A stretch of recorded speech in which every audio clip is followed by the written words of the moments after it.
Jacob se remit en marche et partit pour le pays des fils de l'Orient. Tout à coup, il aperçut un puits dans la campagne et près de ce puits, 3 troupeaux de petits bétail. Les bêtes étaient couchées, car c'est à ce puits qu'on abreuvait les troupeaux. Sur l'orifice du puits était posée une grande pierre. C'était là que se rassemblaient tous les troupeaux. On roulait la pierre posée sur l'orifice du puits. On abreuvait le petit bétail, puis on remettait la pierre à sa place sur l'orifice du puits. Jacob dit aux gens: Mes frères, d'où êtes-vous? Ils répondirent: Nous sommes de Haran. Il leur dit: Connaissez-vous Laban, le fils de Nahor? Ils répondirent: Nous le connaissons. Il leur demanda: Va-t-il bien? Et ils répondirent: Il va très bien. Et voici sa fille Rachel qui arrive avec le petit bétail. Jacob reprit: Mais il fait encore jour. Ce n'est pas le moment de rassembler le bétail. Abreuvez donc les bêtes et allez les faire paître. Ils répliquèrent: Nous ne pouvons le faire tant que tous les troupeaux ne sont pas rassemblés. Alors on roule la pierre posée sur l'orifice du puits et on abreuve le petit bétail. Jacob parlait encore un peu avec eux quand Rachel arriva avec le petit bétail qui appartenait à son père. En effet, elle était bergère. Dès que Jacob vit Rachel, fille de Laban, le frère de sa mère et le petit bétail de Laban, il s'avança, roula la pierre posée sur l'orifice du puits et abreuva le bétail de Laban. Alors Jacob embrassa Rachel et il éclata dans sanglots. Jacob apprit à Rachel qu'il était un parent de son père et le fils de Rebecca. Elle courut en informer son père. Dès que Laban entendit parler de Jacob, le fils de sa sœur, il courut à sa rencontre, l'étreignit, l'embrassa et l'amena chez lui. Jacob raconta toute l'affaire à Laban et celui-ci lui dit: Tu es vraiment mes os et ma chair. Jacob habita chez lui pendant tout un mois. Laban dit à Jacob: Devrais-tu me servir gratuitement parce que nous sommes parents? Indique-moi donc ton salaire. Or Laban avait 2 filles. L'aînée s'appelait Léa, la cadette Rachel. Les yeux de Léa étaient délicats, tandis que Rachel avait belle allure et beau visage. Et Jacob se mit à aimer Rachel. Il dit: Je te servirai 7 ans pour Rachel, ta fille cadette. Laban répondit: Je préfère te la donner à toi plutôt qu'à un autre. Reste donc chez moi. Jacob travailla 7 ans pour Rachel, 7 ans qui lui semblèrent quelques jours, tellement il l'aimait. Jacob dit alors à Laban: Donne-moi ma femme, car les jours que je te devais sont accomplis et je veux m'unir à elle. Laban rassembla tous les gens de l'endroit et fit un festin. Le soir venu, il prit sa fille Léa, l'amena à Jacob, et Jacob s'unit à elle. Laban mit au service de sa fille Léa une de ses servantes nommée Zilpa. Au matin, voilà que c'était Léa et non Rachel. Et Jacob dit à Laban: Que m'as-tu fait là? N'est-ce pas pour Rachel que je t'ai servi? Pourquoi m'as-tu trompé? Laban répondit: Cela ne se fait pas chez nous de marier la cadette avant l'aînée. Achève la semaine de noces de celle-ci, et nous te donnerons aussi celle-là pour le service que tu feras encore chez nous pendant 7 autres années. Jacob agit ainsi. La semaine achevée, Laban lui donna sa fille Rachel pour qu'elle devienne sa femme. Laban mit au service de sa fille Rachel une de ses servantes nommée Bila. Jacob s'unit aussi à Rachel et il aimait Rachel plus que Léa. Il servit donc Laban pendant 7 autres années encore. Le Seigneur vit que Léa n'était pas aimée et il la rendit féconde tandis que Rachel était stérile. Léa devint enceinte et enfanta un fils qu'elle appela Rouben. Car, dit-elle, le Seigneur a vu ma détresse et maintenant mon mari m'aimera. Elle devint encore enceinte et enfanta un fils. Elle dit: Le Seigneur a compris que je n'étais pas aimée et il m'a donné encore cet enfant. Elle l'appela Siméon. Elle devint encore enceinte et enfanta un fils. Elle dit: Maintenant, cette fois-ci, mon fils va s'attacher à moi car je lui ai donné 3 fils. C'est pourquoi on l'appela Lévi. Elle devint encore enceinte et enfanta un fils. Elle dit: Cette fois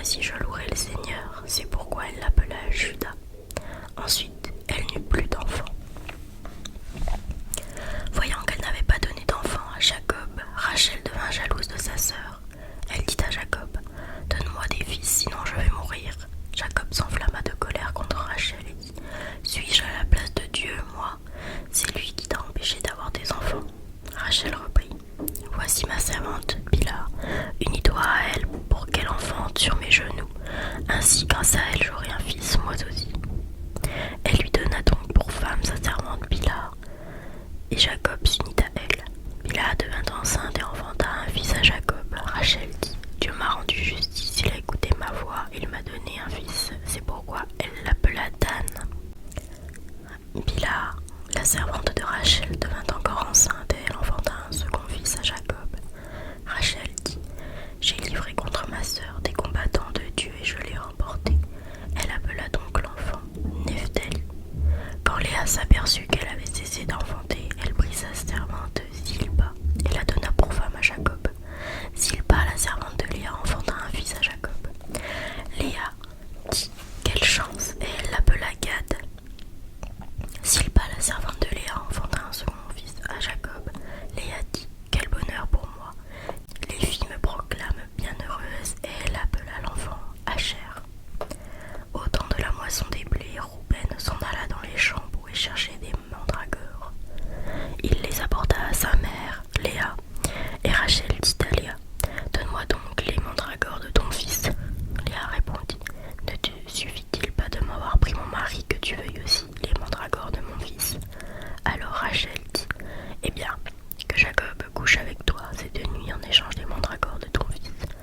Le soir, quand Jacob revint des champs, Léa sortit à sa rencontre et dit: Viens donc, car c'est toi mon cadeau en échange des mandragores de mon fils.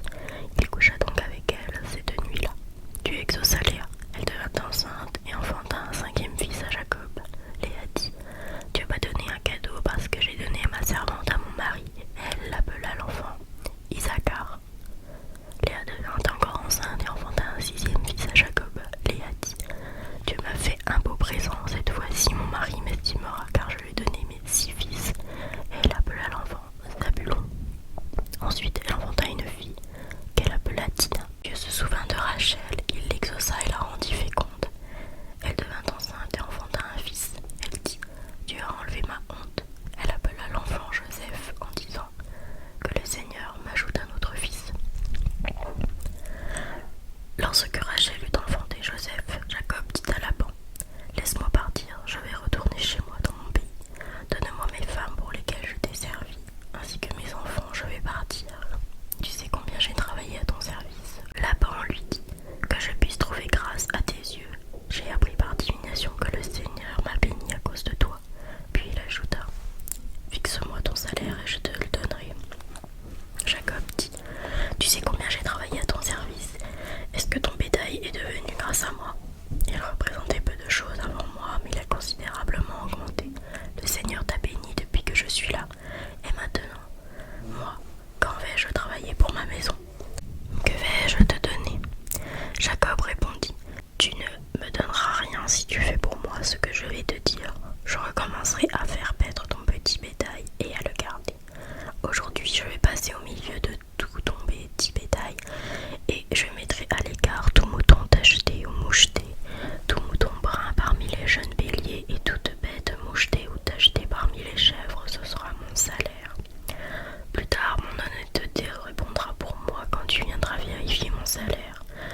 serai avec toi.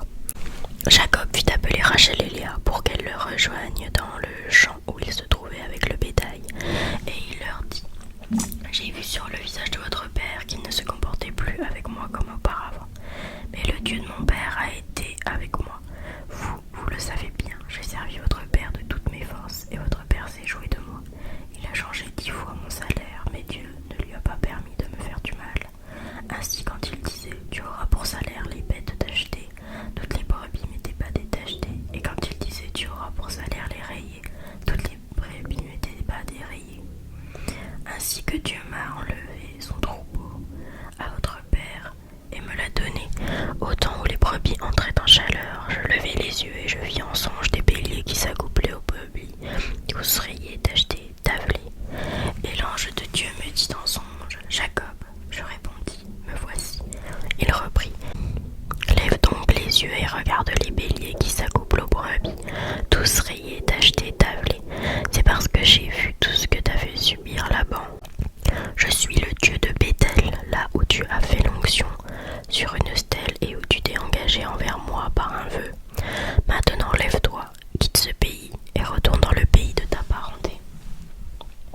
Rachel et Léa lui firent une réponse: avons-nous encore une part, un héritage dans la maison de notre père? Ne nous a-t-il pas traités comme des étrangères, puisqu'il nous a vendus et qu'il a bel et bien mangé notre argent? Maintenant, puisque toutes les richesses que Dieu a enlevées à notre père sont à nous et à nos fils, fais donc tout ce que Dieu t'a dit. Alors Jacob se leva et fit monter ses fils et ses femmes sur les chameaux. Il emmena ainsi tous ses troupeaux et tous les biens qu'ils avaient acquis. Le troupeau qu'il avait acquis en Padam Aram pour retourner chez son père Isaac au pays de Canaan, tandis que Laban était allé tondre son petit bétail. Rachel déroba les idoles domestiques qui appartenaient à son père. Et Jacob se déroba à la vigilance de Laban l'araméen en s'enfuyant sans le prévenir. Il s'enfuit donc avec tout ce qu'il possédait. Il se leva, traversa l'Euphrate et se dirigea vers la montagne de Galaad. Le troisième jour, on avertit Laban de la fuite de Jacob. Jacob prit avec lui ses frères et poursuivit Jacob pendant 7 jours de marche. Il le rejoignit à la montagne de Galaad. Pendant la nuit, Dieu vint trouver Laban, l'araméen, dans un songe et lui dit: garde-toi de dire le moindre mot à Jacob, en bien ou en mal. Laban rattrapa Jacob qui avait planté sa tente dans la montagne. Laban et ses frères plantèrent la leur dans la montagne de Galaad. Laban dit à Jacob: qu'as-tu fait? Tu t'es dérobé à ma vigilance. Tu as emmené mes filles comme des captives de guerre. Pourquoi t'es-tu caché pour fuir? Tu m'as volé, tu ne m'as pas prévenu. Je t'aurais laissé partir dans la joie et les chants au son du tambourin et de la cithare, mais tu ne m'as pas laissé embrasser mes fils et mes filles. Tu ne te comportes vraiment comme un fou. J'ai entre les mains le pouvoir de vous faire du mal, mais hier soir, le Dieu de votre père m'a adressé une parole. Garde-toi de dire le moindre mot à Jacob, en bien ou en mal. Maintenant, si tu es parti car tu désirais ardemment retrouver la maison de ton père, pourquoi as-tu dérobé mes dieux? Jacob répondit à Laban: c'est que j'ai eu peur. Je me disais que tu voudrais peut-être me reprendre de force tes filles. Quant à celui chez qui tu trouveras tes dieux, il perdra la vie. Dehors nos frères, inspecte mes affaires et reprends ce qui est à toi. Jacob, en effet, ne savait pas que Rachel avait dérobé les idoles domestiques. Laban entra dans la tente de Jacob, la tente de Léa et celle des 2 servantes. Il ne trouva rien. Il sortit de la tente de Léa et entra dans la tente de Rachel. Or Rachel avait pris les idoles, les avait mises dans le sac dont on charge le chameau et s'était assise dessus. Laban fouilla toute la tente, mais il ne trouva rien. Rachel dit à son père: que les yeux de mon Seigneur ne s'enflamment pas de colère. En effet, je ne peux pas me lever devant toi, car j'ai ce qui arrive aux femmes. Il chercha partout, mais ne trouva pas les idoles. Jacob s'enflamma de colère et prit Laban à partie. Il s'écria: quel crime ai-je fait? Quelle faute ai-je commise pour que tu t'acharnes contre moi? Tu as fouillé toutes mes affaires. As-tu trouvé un seul objet qui provienne de ta maison? Expose-le ici même devant tes frères et mes frères, et qu'ils nous départagent. Voici 20 ans que je suis avec toi. Tes brebis, tes chèvres n'ont pas avorté. Les béliers de ton troupeau, je ne les ai pas mangés. La bête déchirée, je ne la rapporterai pas. C'est moi qui en subissais le dommage, et la bête volée le jour ou la nuit, tu me la réclamais. J'étais là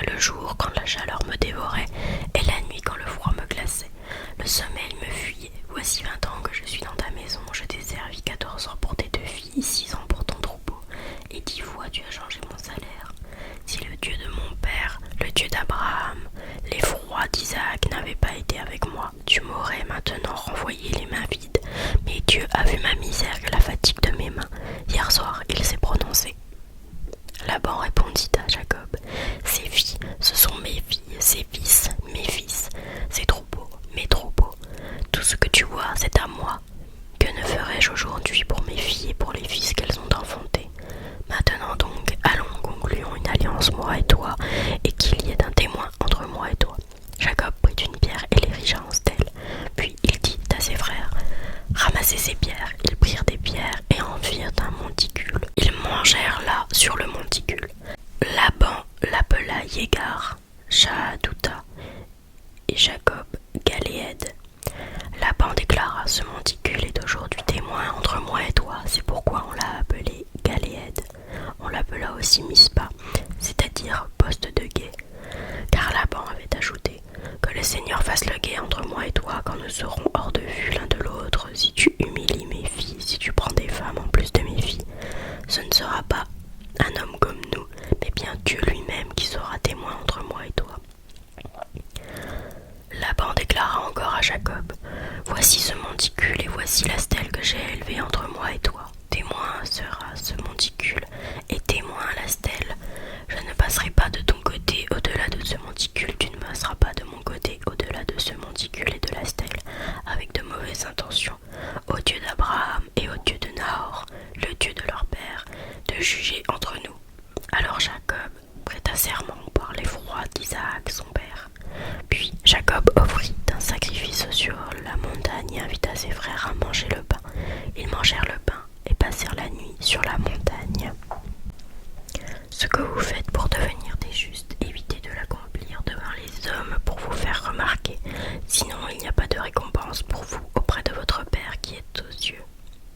Ainsi, quand tu fais l'aumône, ne fais pas sonner la trompette devant toi, comme les hypocrites qui se donnent en spectacle dans les synagogues et dans les rues, pour obtenir la gloire qui vient des hommes. Amen, je vous le déclare, ceux-là ont reçu leur récompense. Mais toi, quand tu fais l'aumône, que ta main gauche ignore ce que fait ta main droite, afin que ton aumône reste dans le secret.